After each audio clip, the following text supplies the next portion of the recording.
Hey everyone. Welcome back to Movie Recap. Today I'm gonna show you a 2018 American superhero film based on the Marvel Comics character called Black Panther. The film opens with a man telling his son the history of their people. Long ago, a meteor containing vibranium crash landed in Africa. 5 tribes began to fight over the vibranium until one of the shaman spoke to the panther god, Bassett, and ingested an herb that gave him the power to become the first Black Panther. The man united the tribes to create the nation of Wakanda, leading him to become king. However, the Jabari tribe chose to take refuge in the mountains, distancing themselves from the other tribes. The Wakandans used vibranium to develop highly advanced technology and chose to isolate themselves from the rest of the world by producing a force field that hides the nation from sight. 1992, Oakland, California. 2 men, Njobu and James, are planning to move weapons across the city. A knock is heard at the door. James opens it to find 2 Dora Milaje warriors. Njobu recognizes them and reveals himself as a Wakandan. Entering the room with the warriors is King T'Chaka, Njobu's brother. T'Chaka asks Njobu to come home after being sent to California as a spy to catch Ulysses Claw, but Njobu has other plans. T'Chaka then reveals that James is actually Zuri, another Wakandan spy. They discover that Njobu has stolen vibranium for himself and they will bring him back home to put him on trial for his crimes. Outside on the courtyard, a group of children look up to the sky to see T'Chaka's ship fly overhead.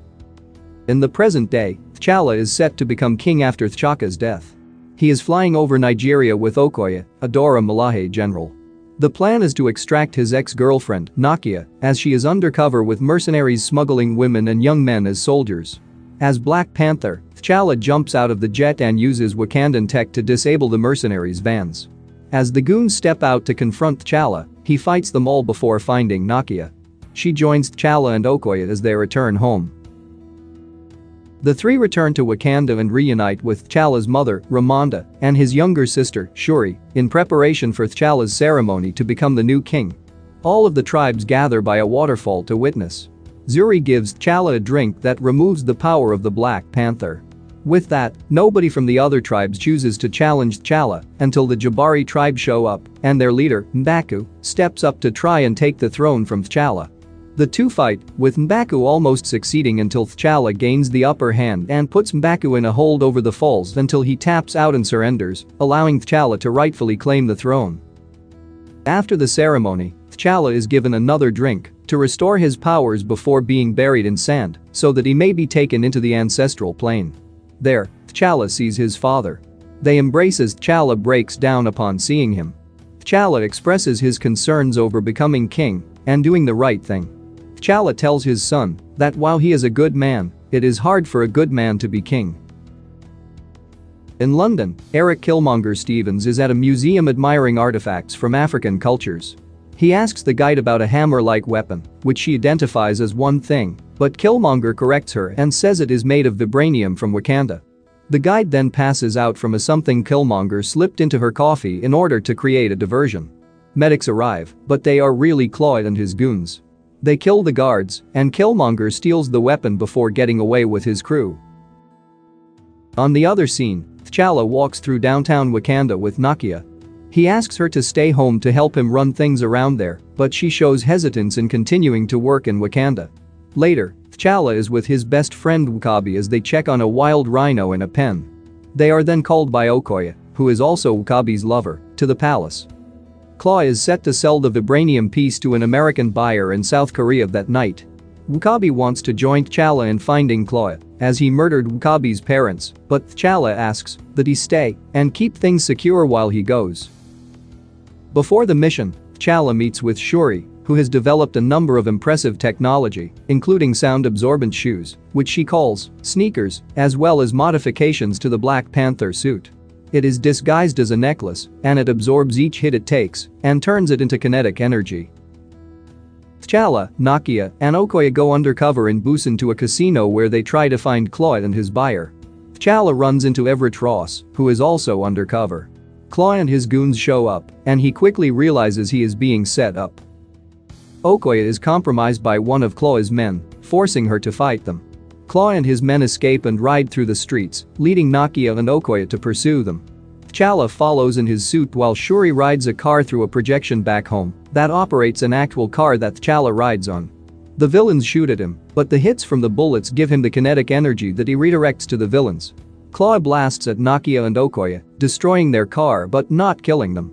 T'Challa reaches Claw's car and rips out a tire, causing him to crash. T'Challa goes to finish Claw, but Nakia reminds him that people are watching. They take Claw into custody. Ross interrogates Claw, while T'Challa and Okoye listen in through a device T'Challa planted on Ross. Claw reveals to Ross what he previously didn't know about Wakanda and all that it contains. Outside, Killmonger and his crew set up explosives behind a wall. Nakia sees this on security cameras and runs to warn everyone, but the villains blow open the wall. They start shooting, and Ross pushes Nakia out of the way, taking a bullet in the back. Killmonger takes Claw away, and T'Challa notices a ring around Killmonger's neck similar to one that belonged to his grandfather. Ross is given something to keep him stabilized until they return home.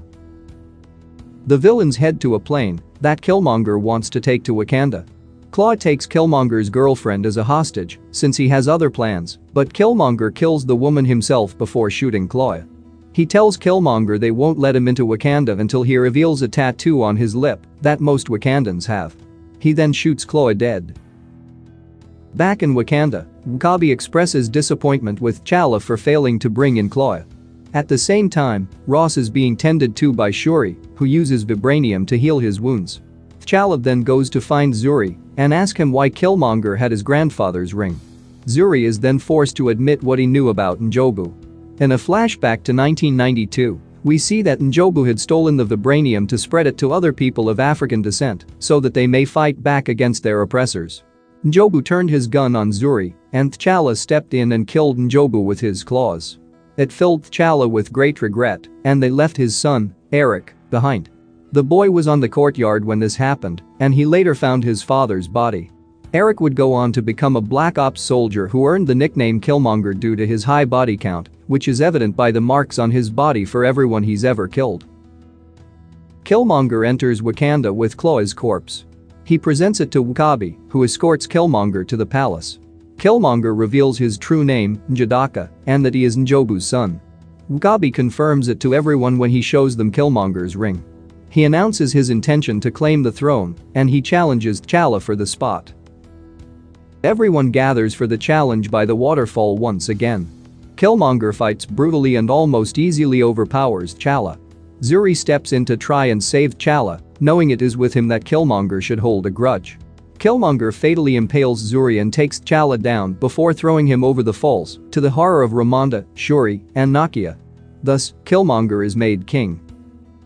Killmonger goes into the ancestral plane and is back in his old apartment, where he sees the moment that he found his father's body.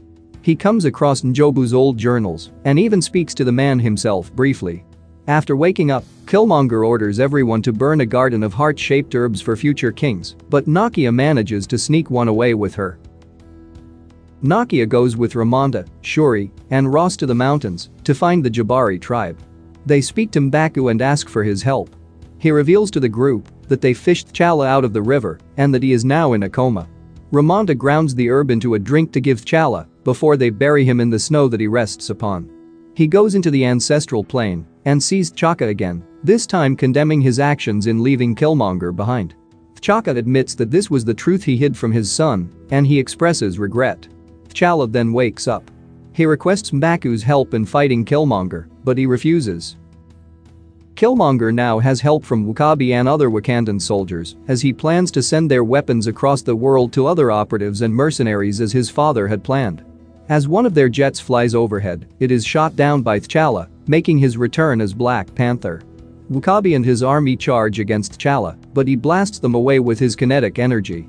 Okoye then leads the Dora Milaje into battle. Shuri gives Ross access to a jet to take down the others before they leave Wakanda. Ross is able to shoot them all down. Nakia joins Shuri and Okoye as they fight Killmonger, now in his own suit. W'Kabi unleashes armored rhinos into the battle. Suddenly, the Jabari arrive to help the Dora Milaje. One of the rhinos nearly runs down M'Baku until Okoye steps in. She forces W'Kabi and his soldiers to surrender. Before Killmonger can hurt Shuri, T'Challa tackles him, and they fall down into the vibranium mines. They continue their fight until T'Challa utilizes the tech down there to mess with Killmonger's suit, leaving him exposed so that T'Challa may impale him with his own short spear. Now vulnerable and dying, Killmonger expresses regret over not seeing how beautiful Wakanda really is. T'Challa carries Killmonger out of the mine to see the sunset, which N'Jobu had described to him as a sight to behold. T'Challa offers Killmonger a chance to be healed, but he declines, knowing he would only be imprisoned afterwards. Killmonger requests to be buried at sea with his ancestors, as they knew death was better than bondage. He pulls the spear out of his chest and dies peacefully.